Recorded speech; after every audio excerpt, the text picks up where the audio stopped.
Foque no que é excelente. Sétima reflexão nesta nossa série em Filipenses.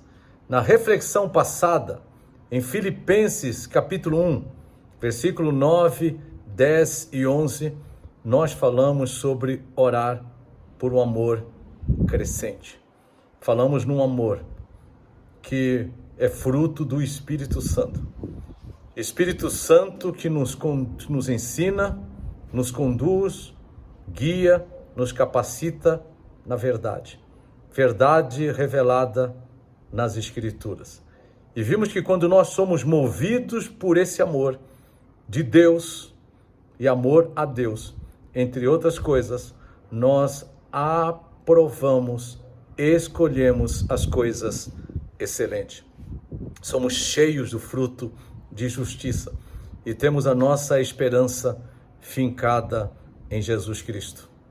Agora, em Filipenses capítulo 1, versículo 12 a 18, nós temos um testemunho deste foco naquilo que é excelente. Lemos o seguinte, versículo 12: quero ainda, irmãos, que saibam algo que é importante, que eles soubessem e que nós também saibamos. E aí o apóstolo Paulo fala assim, que as coisas que me aconteceram, lembrando que Paulo está preso, coisas relacionadas com a sua prisão por causa da fé, por causa do Evangelho de Jesus Cristo. Paulo fala que as coisas que me aconteceram têm contribuído para o progresso do Evangelho. Focar o progresso do Evangelho, focar o Evangelho de Jesus Cristo, focar a pregação de Cristo é uma coisa excelente. Paulo não está focando aqui as suas dificuldades. Paulo não está focando aqui os seus sofrimentos.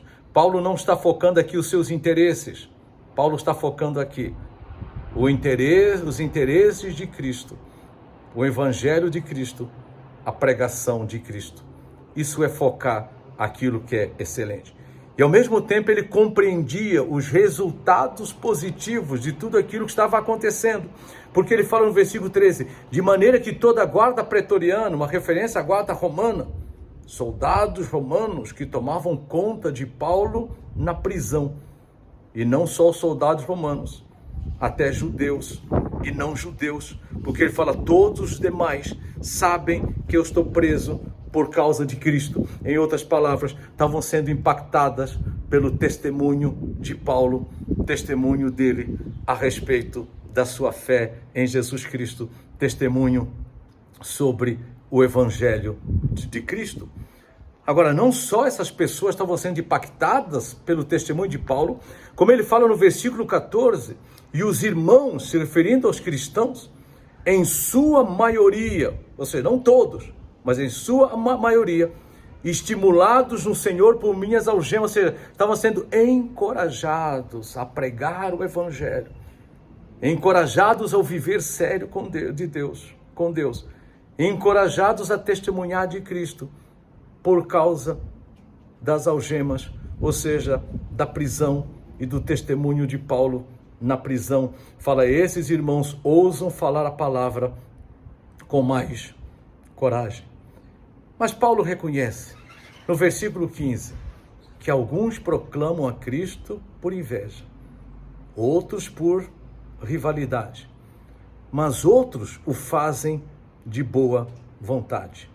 Aqueles que fazem de boa vontade, eles fazem movidos por amor a Deus, pelo amor de Deus. É aquilo que em 2 Coríntios 5:21 a palavra de Deus fala assim, o amor de Cristo nos constrange. E também em 1 Coríntios capítulo 13, nós vemos que se não for por amor, não vale. Não tem o reconhecimento daquilo que é precioso diante de Deus. Ele fala, eles fazem por amor, sabendo que estou incumbido da defesa do Evangelho. Aqueles, porém, quem são aqueles? Os que proclamam a Cristo por inveja, por rivalidade, por contenda, Estes, o apóstolo Paulo fala, eles pregam Cristo por interesse pessoal. Não fazem a coisa de forma sincera. Eles fazem com hipocrisia. Mas ao mesmo tempo, eles fazem pensando que de alguma forma podiam assim aumentar o sofrimento de Cristo na prisão.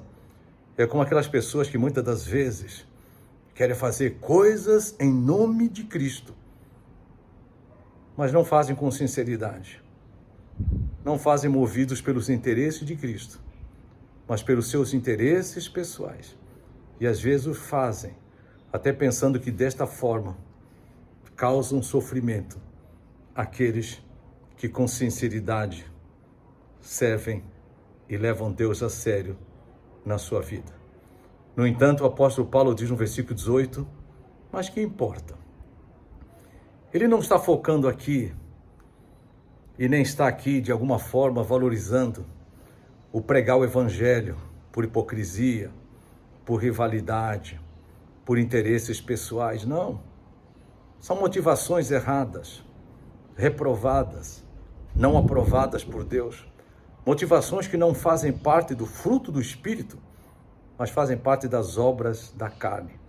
Então Paulo não está de alguma forma se gloriando ou se alegrando por causa das motivações erradas, mas ele está focando que apesar das motivações erradas, o importante é que o evangelho de Cristo estava sendo pregado. Por isso que ele fala no versículo 18, mas o que importa? Uma vez que de uma forma ou de outra, Cristo está sendo pregado. Seja com fingimento, com hipocrisia, por interesses pessoais, seja com sinceridade, movidos pelo amor de Cristo. Ele falou que eu me alegro, é porque o evangelho de Cristo está sendo pregado. Então, no focar as coisas excelentes, tem como resultado se alegrar naquilo que alegra o coração de Deus. E nesse caso, Paulo estava focando não as dificuldades, mas que apesar das dificuldades, o evangelho de Cristo estava sendo pregado. Não as motivações erradas, mas porque apesar das motivações erradas, o evangelho de Cristo estava sendo pregado. Isso nos leva às duas considerações importantes aqui. A primeira delas, aprendermos a nos alegrar com aquilo que Deus se alegra. Focarmos o que Deus foca. Priorizarmos o que Deus prioriza. Colocarmos em primeiro lugar os interesses de Cristo e não os nossos interesses pessoais. Segunda coisa, reconhecer que em meio às circunstâncias difíceis, Deus, pelo seu poder, graça e misericórdia, ele pode fazer grandes coisas. Aqui no contexto de Paulo, era o progresso do evangelho. Assim como pode acontecer no contexto de muitos cristãos e nas nossas vidas a cada dia. Mas também existem outras coisas que Deus faz. Romanos 8, 28 e 29 fala que todas as coisas cooperam para o bem daqueles que amam a Deus. E o bem ali é a formação do caráter de Cristo em nós. Deus pode também, em meio às circunstâncias difíceis, usar circunstâncias difíceis para trabalhar no nosso caráter. Assim como Deus também, Tiago fala, quando alegrai-vos nas provações, capítulo 1, onde Paulo vai nos mostrar que através das provações, Deus testa, Deus aprova, Deus trabalha na nossa fé. Então Deus pode usar circunstâncias difíceis para trabalhar com a nossa fé. E muitas outras coisas Deus pode fazer.